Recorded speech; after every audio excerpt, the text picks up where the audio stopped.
Que la gracia y la paz de Cristo esté con cada uno de ustedes. Continuamos con nuestra serie de lecciones, los postreros días. Hoy comenzaremos el tema de la ascensión del Señor. Hasta ahora hemos estudiado, y vemos ahí la línea del tiempo, donde comenzamos con la eternidad.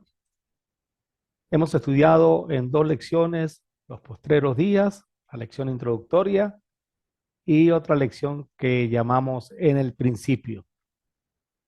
Luego estudiamos lo concerniente al nacimiento de Cristo, 2 lecciones más. El día del nacimiento de Jesús, parte 1, tiempo profético, y el día del nacimiento de Jesús, parte 2.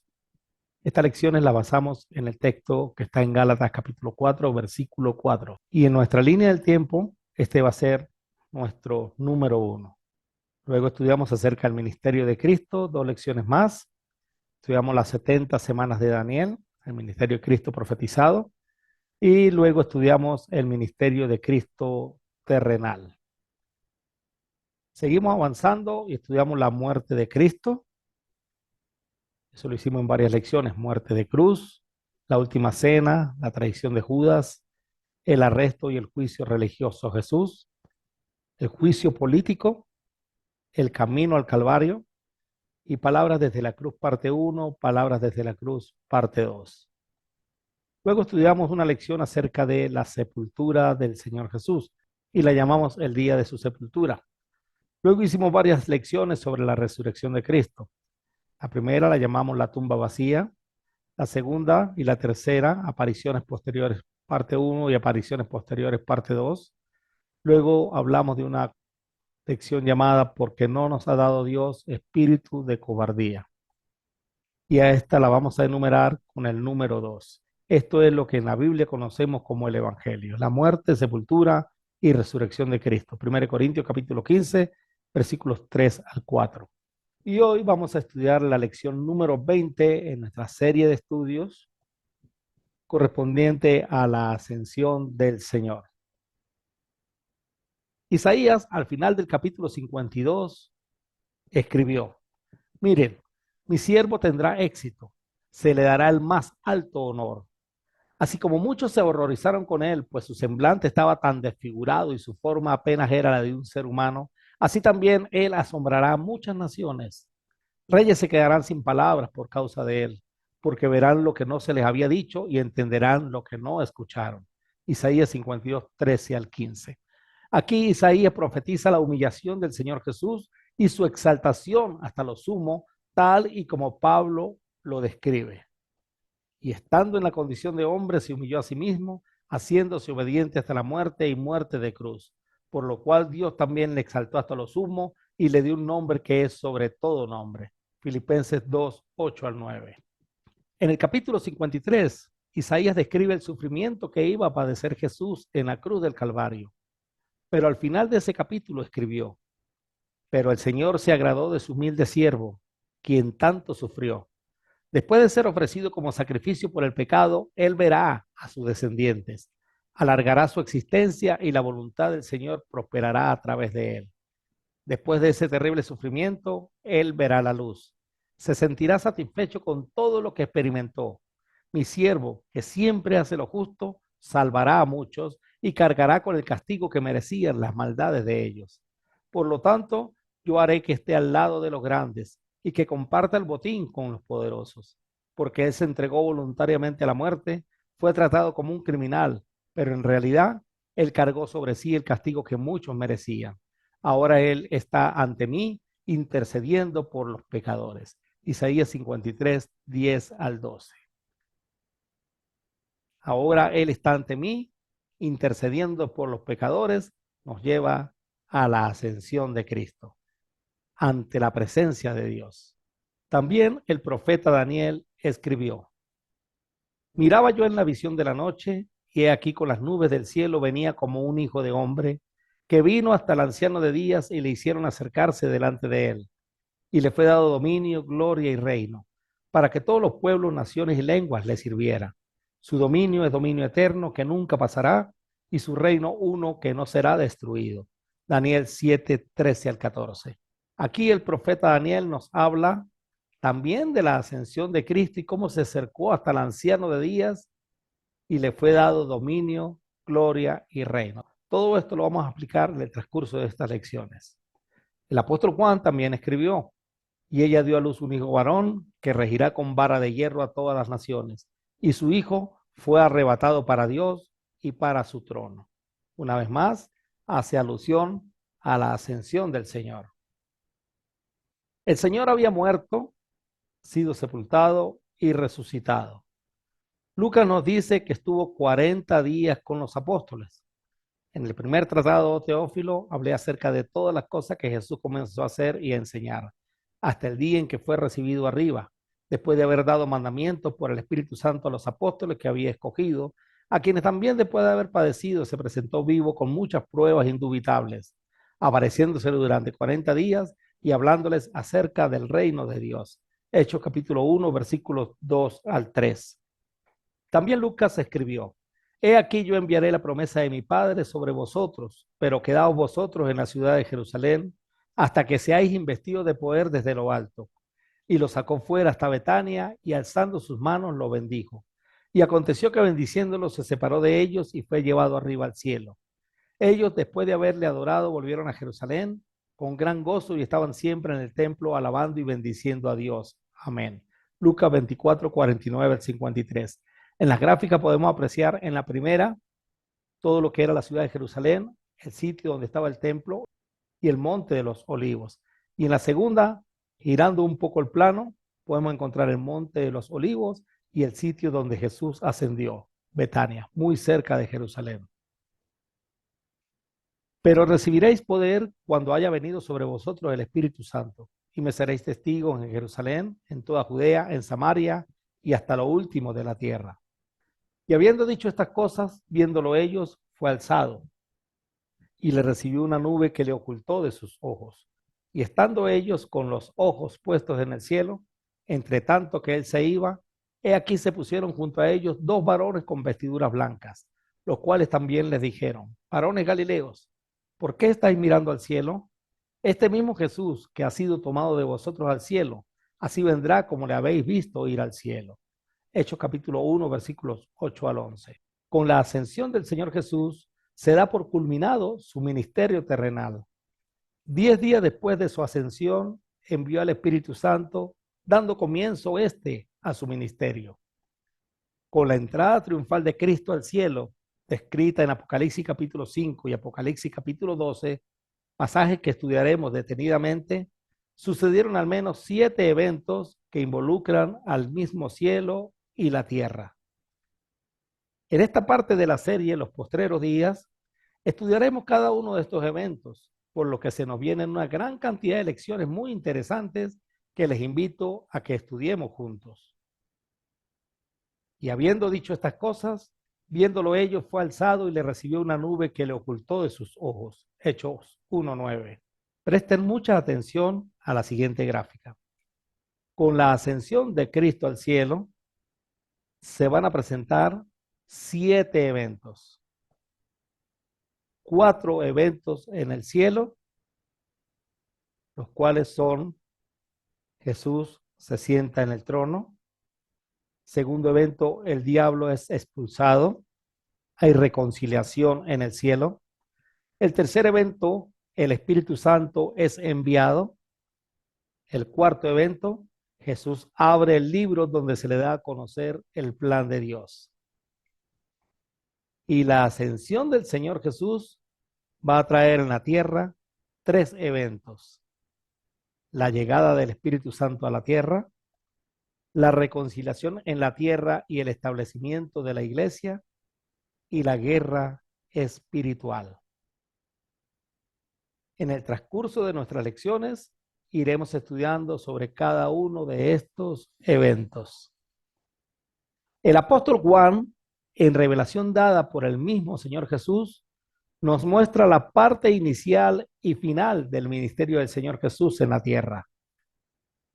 En Apocalipsis capítulo 12, versículo 5, la Biblia dice: y ella dio a luz un hijo varón que regirá con vara de hierro a todas las naciones, y su hijo fue arrebatado para Dios y para su trono. Claramente, el varón al que se refiere Juan es Jesús, el Mesías. Pero yo he puesto mi rey sobre Sión, mi santo monte. Yo publicaré el decreto. Jehová me ha dicho, mi hijo eres tú, yo te engendré hoy. Pídeme y te daré por herencia las naciones, y como posesión tuya los confines de la tierra. Los quebrantarás con vara de hierro, como vasija de alfarero los desmenuzarás. Ahora pues, oh reyes, sed prudentes, admitid amonestación, jueces de la tierra. Salmos 2, 6 al 10. Veámoslo gráficamente.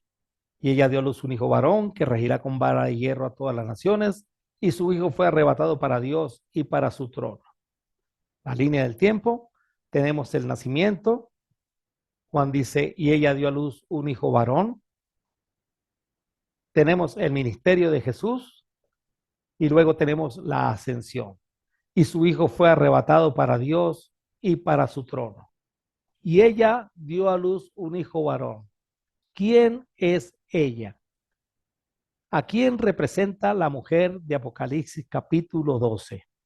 La Biblia nos dice en el versículo 1, apareció en el cielo una gran señal, una mujer vestida del sol, con la luna debajo de sus pies y sobre su cabeza una corona de 12 estrellas.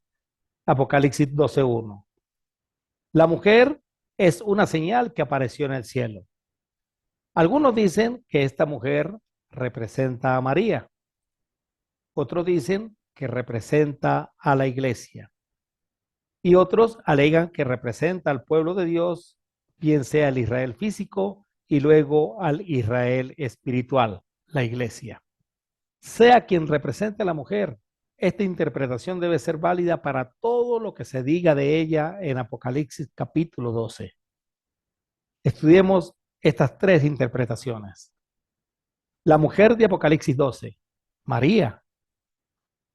Apareció en el cielo una gran señal, una mujer vestida del sol, con la luna debajo de sus pies y sobre su cabeza una corona de 12 estrellas. Es común en el arte católico romano, y como lo apreciamos en la gráfica, el representar a María parada en una luna creciente con 12 estrellas alrededor de su cabeza. Y estando encinta, dice el versículo 2, clamaba con dolores de parto en la angustia del alumbramiento. Ciertamente la descripción de este versículo podría apuntar hacia María. María estaba embarazada, clamó con dolores de parto, su alumbramiento fue angustiante, todo lo que rodeó el nacimiento de Cristo, el viaje de Nazaret a Belén, el no encontrar posada, el cansancio y el hecho de estar por parir, todo eso fue muy angustiante. La Biblia Católica Jerusalén dice, está encinta y grita con los dolores del parto y con el tormento de dar a luz. Apocalipsis 12:2. Y en la Nacarcolunga, también una Biblia de edición católica, dice, y estando encinta gritaba con los dolores de parto y las ansias de parir. Apocalipsis 12:2, Nacarcolunga. Ciertamente María parió. Eso lo estudiamos en la lección El día del nacimiento de Jesús, parte 2. Puede volver a ver el estudio, está en el canal de YouTube. La doctrina católica enseña que María tuvo un parto virginal, es decir, que el bebé, Jesús, atravesó el himen de María y que por lo tanto mantiene su virginidad. Más adelante estudiaremos acerca de las doctrinas marianas que emergieron en la historia de la iglesia. La Biblia enseña, y como lo estudiamos en la lección antes citada, María dio a luz en parto del tipo natural. Este versículo 2 podría muy bien describir a María. Y estando encinta, gritaba con los dolores del parto y las ansias de parir, como lo dice la nácar colunga. Apocalipsis capítulo 12, versículos 3 al 4 nos dice, también apareció otra señal en el cielo. He aquí un gran dragón escarlata que tenía 7 cabezas y 10 cuernos, y en sus cabezas 7 diademas, y su cola arrastraba la tercera parte de las estrellas del cielo, y las arrojó sobre la tierra. Y el dragón se paró frente a la mujer que estaba para dar a luz, a fin de devorar a su hijo tan pronto como naciese. Juan nos habla de otra señal aparecida en el cielo. un gran dragón escarlata. También nos dice a quién representa este dragón. El gran dragón, la serpiente antigua, que se llama Diablo y Satanás. Apocalipsis 12:9. Si la mujer representa a María, entonces el diablo se paró frente a ella con un propósito: devorar a su hijo tan pronto como naciese. Herodes mandó a matar a los niños menores de 2 años por miedo a que le quitaran su reinado. Eso está en Mateo capítulo 2, versículo 16. Por lo que los padres de Jesús tuvieron que huir a Egipto. Mateo capítulo 2, versículos 13 al 15. El diablo siempre trató de devorarlo, desde antes de que Jesús naciera y durante todo su ministerio. Y la Biblia nos dice, y ella dio a luz un hijo varón. María dio a luz un hijo varón. O sea que también esto podría representar a María. La mujer huyó al desierto donde tiene lugar preparado por Dios para que allí la sustenten por 1260 días, dice Apocalipsis 12:6.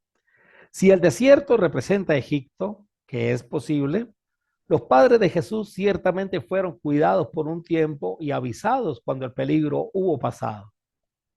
Mateo capítulo 2, versículos 19 al 23. Desde el versículo 7 al versículo 12 de Apocalipsis 12, se nos habla de una guerra que hubo en el cielo. Según entiendo y como lo vamos a estudiar, esto ocurre después de la ascensión del Señor, cuando el diablo es expulsado del cielo. Ese es el segundo evento del que hablamos que iba a ocurrir en el cielo. Y cuando vio el dragón que había sido arrojado a la tierra, persiguió a la mujer que había dado a luz al hijo varón. Y se le dieron a la mujer las 2 alas de la gran águila para que volase de delante de la serpiente al desierto, a su lugar, donde es sustentada por un tiempo y tiempos y la mitad de un tiempo. Apocalipsis 12, 13 al 14. Por esta razón, me parece que Apocalipsis capítulo 12, versículo 6, leído anteriormente, no se refiere a Egipto. Es el mismo tiempo en que la mujer fue sustentada y ocurre después de la ascensión del Señor, no inmediatamente después de su nacimiento, sino después de su muerte, sepultura, resurrección y ascensión. No hay registro bíblico de que María haya sido perseguida, ni que el diablo se haya llenado de ira contra ella, como lo dice Apocalipsis 12, 17. Por lo tanto, no creo que la mujer de Apocalipsis 12 represente a María. La mujer de Apocalipsis 12, la iglesia. Algunas personas dicen que la mujer de Apocalipsis 12 representa a la iglesia. El problema con esta tesis es que la iglesia fue establecida en el día de Pentecostés del año 33 sobre la base de la muerte y resurrección de Cristo y el derramamiento del Espíritu Santo. En ese sentido, podría decirse que Cristo dio a luz a la iglesia y no que la iglesia dio a luz a Cristo, como dice Apocalipsis capítulo 12, versículo 5. Y ella dio a luz un hijo varón. La iglesia no dio a luz a Cristo. La iglesia fue perseguida. En ese sentido, la mujer sí representa a la iglesia, como lo dice el versículo 17 de Apocalipsis 12. Son los que guardamos los mandamientos de Dios y tenemos el testimonio de Jesucristo. Pero en los primeros versículos del capítulo 12, es decir, en el versículo 2 y el versículo 5, la iglesia no puede representar a la mujer, por lo dicho anteriormente. Pero ciertamente, en el versículo 17, la iglesia es la perseguida. La mujer de Apocalipsis 12 es Israel. La mayoría de estudiosos bíblicos se inclinan a interpretar que esta mujer representa a Israel, el pueblo fiel de Dios. A Israel se le llamó la esposa de Dios, Oseas 2:19 al 20, Ezequiel 16, 6 al 14. Y a menudo se le comparó con una mujer encinta. Vea Isaías 9:6, Miqueas 4:9 al 10. Israel, Jacob, era hijo de Abraham. La Biblia dice que los que son de fe son hijos de Abraham. Gálatas capítulo 3, versículo 7. Por lo tanto, la iglesia es conocida como el Israel espiritual. La iglesia es el reino de Cristo, Colosenses 1:13, y Cristo reina sobre la casa de Jacob, Lucas 1:32 al 33. La iglesia es la casa de Jacob espiritual sobre la cual Cristo reina. Según esto, la mujer de Apocalipsis capítulo 12 podría representar al pueblo de Dios tanto en el Antiguo Testamento como en el Nuevo Testamento. En Apocalipsis capítulo 12, versículos 1 al 2 y el versículo 5, fácilmente la mujer de Apocalipsis 2 representa al pueblo hebreo, la descendencia física de Jacob, en lenguaje simbólico, sobre su cabeza una corona de 12 estrellas. La mujer dio a luz un hijo varón. De ese pueblo desciende Jesús. Y en Apocalipsis capítulo 12, versículos 6 al 17, especialmente el 17, simboliza a la iglesia, el Israel espiritual. Y cuando vio el dragón que había sido arrojado a la tierra, persiguió a la mujer que había dado a luz al hijo varón. Apocalipsis 12:13. Entonces el dragón se llenó de ira contra la mujer y se fue a hacer guerra contra el resto de la descendencia de ella, los que guardan los mandamientos de Dios y tienen el testimonio de Jesucristo. Apocalipsis 12:17. Históricamente, el dragón, la serpiente antigua, el diablo, emprendió una férrea persecución contra la iglesia. Eso lo estudiaremos en detalle, pues es uno de los eventos que sucedieron en la tierra luego de la ascensión de Cristo. Creo que esta es la interpretación que va más de acuerdo con la narrativa bíblica. La mujer representa al pueblo de Israel físico primeramente y luego el Israel espiritual, la iglesia. La ascensión de Cristo. Ahora Juan nos lleva hacia el fin del ministerio del Señor en la tierra. Y su hijo fue arrebatado para Dios y para su trono. Tenemos la línea del tiempo, el nacimiento, ella dio a luz un hijo varón, el ministerio de Jesús y ahora la ascensión. Y su hijo fue arrebatado para Dios y para su trono. Juan ya nos habló del ministerio de Cristo en su evangelio. Ya nosotros estudiamos el ministerio profético y terrenal de Cristo. Ahora nos corresponde estudiar lo que le profetizó el ángel a María cuando anunció que había engendrado del Espíritu Santo. Y ahora concebirás en tu vientre y darás a luz un hijo y llamarás su nombre Jesús. Este será grande y será llamado Hijo del Altísimo. Y el Señor Dios le dará el trono de David su padre y reinará sobre la casa de Jacob para siempre. Y su reino no tendrá fin. Lucas 1, 31 al 33. Y esto fue lo que escribió Juan. Y ella dio a luz un hijo varón que regirá con vara de hierro a todas las naciones, y su hijo fue arrebatado para Dios y para su trono. Anunció su nacimiento, anunció su ascensión al cielo y anunció que se sentaría en el trono de Dios para reinar sobre la casa de Jacob para siempre. 40 días más tarde, después de su resurrección, Jesús asciende al cielo. Eso está en Hechos capítulo 1, versículo 3. La ascensión del Señor, como dije anteriormente, tuvo grandes consecuencias tanto en el cielo como en la tierra. Sucedieron 4 eventos en el cielo y suceden 3 en la tierra. En el cielo, Jesús se sienta en el trono y es glorificado. El segundo evento, hay reconciliación en el cielo, pues Satanás es expulsado. El tercer evento, el Espíritu Santo es enviado. El cuarto evento, la apertura de los sellos. Y en la tierra, el primer evento, la llegada del Espíritu Santo. La reconciliación en la tierra es el segundo evento. Y el tercer evento en la tierra, la guerra contra la iglesia. Ya nada sería igual. La victoria del Señor ya era un hecho.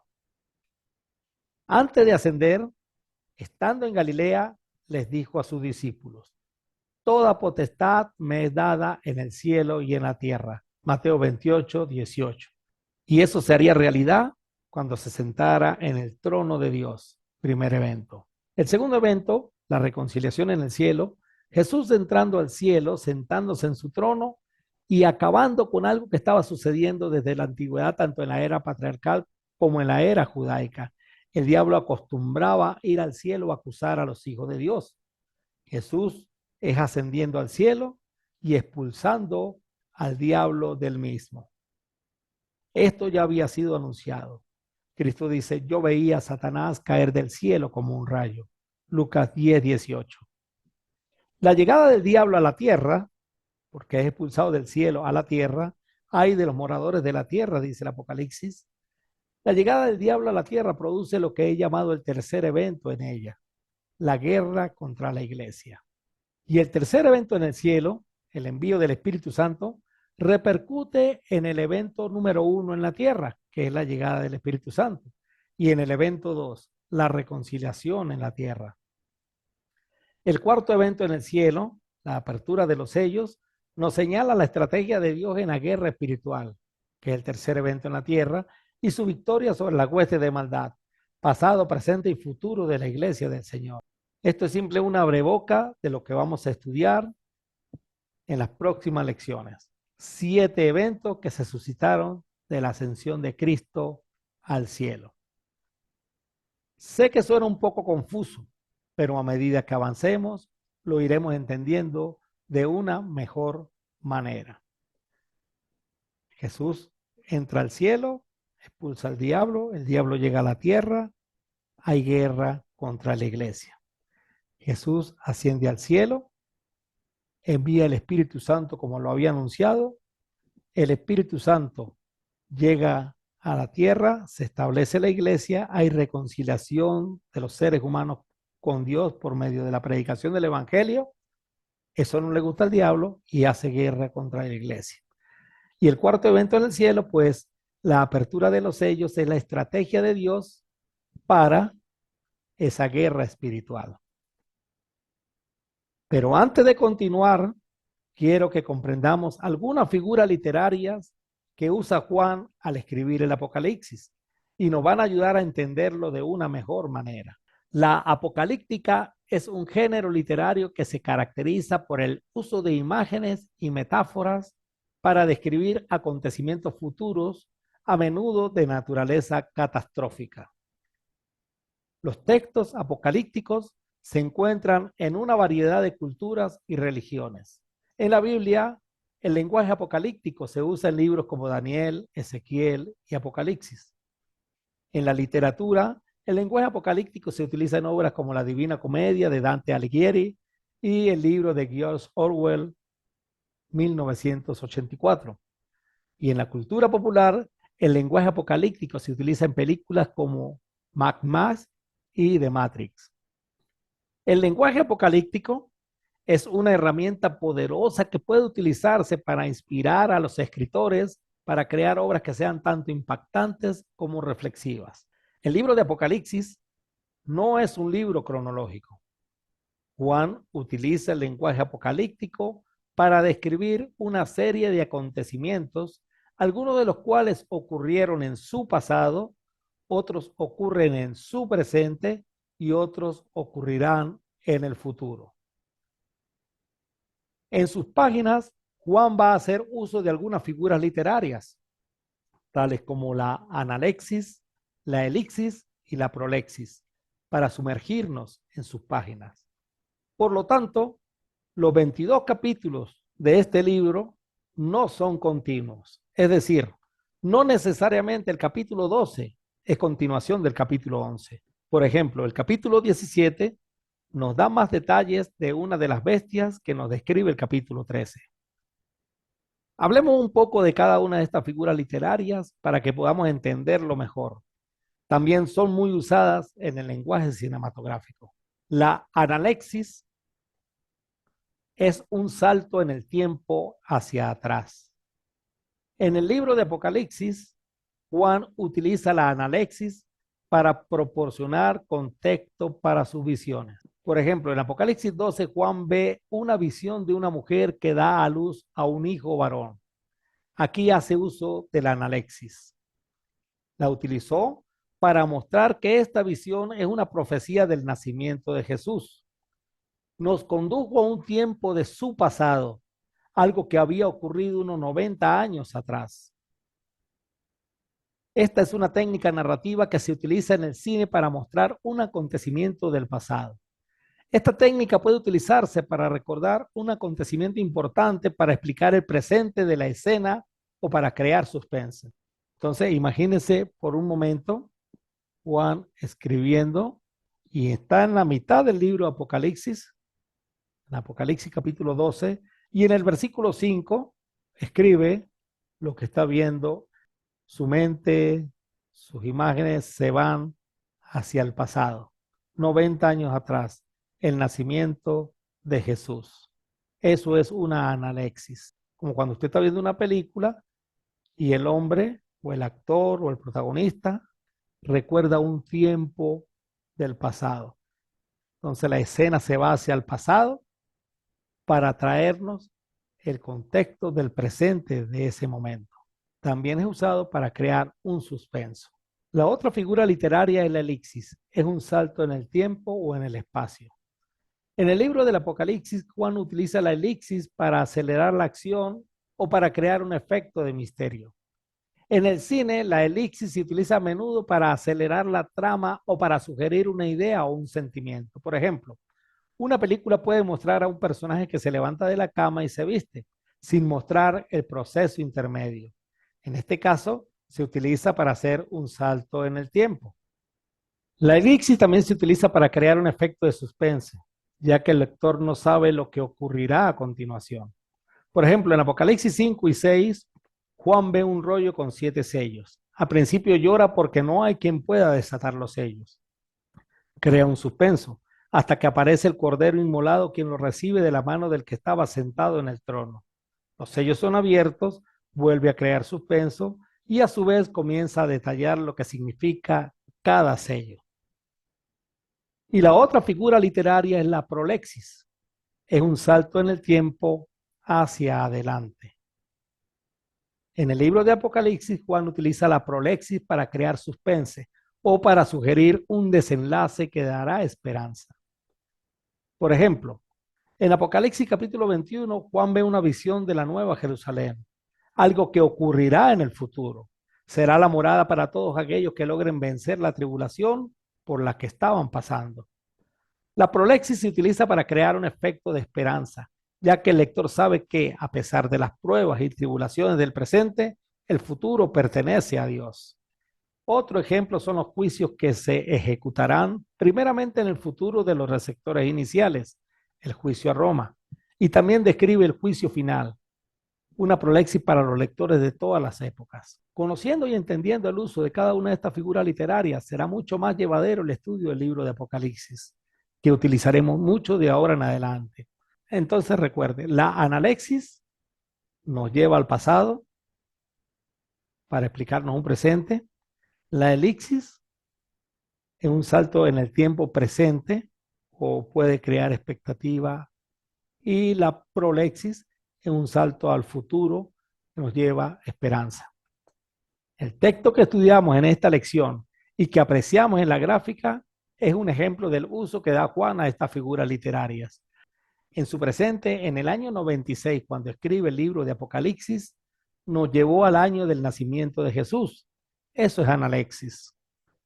Luego nos llevó hasta la ascensión del Señor, en el 33 después de Cristo. También es analexis, pues él estaba en el año 96. Y para los eventos que se suscitaron a raíz de esa ascensión, 4 en el cielo y 3 en la tierra, Juan utilizará todas estas figuras literarias: analexis, la elipsis y la prolexis. Y así volvemos al texto que utilizamos al principio de la serie de lecciones en los postreros días. Los sucesos del presente ya ocurrieron en el pasado y lo que sucederá en el futuro ya ocurrió antes, porque Dios hace que las mismas cosas se repitan una y otra vez. Eclesiastés 3:15. Con la ascensión de Cristo comienza una nueva era, conocida como la era cristiana, también conocida como el ministerio del Espíritu Santo o como los postreros días, que es el nombre de la serie que estamos estudiando. Por ahora vamos a parar aquí con la lección La ascensión del Señor, los postreros días. En la próxima lección estudiaremos el primer evento, cuando Jesús asciende y se sienta en el trono del Señor. Que Dios les bendiga. Si Dios lo permite, nos veremos en una próxima oportunidad. Hasta pronto.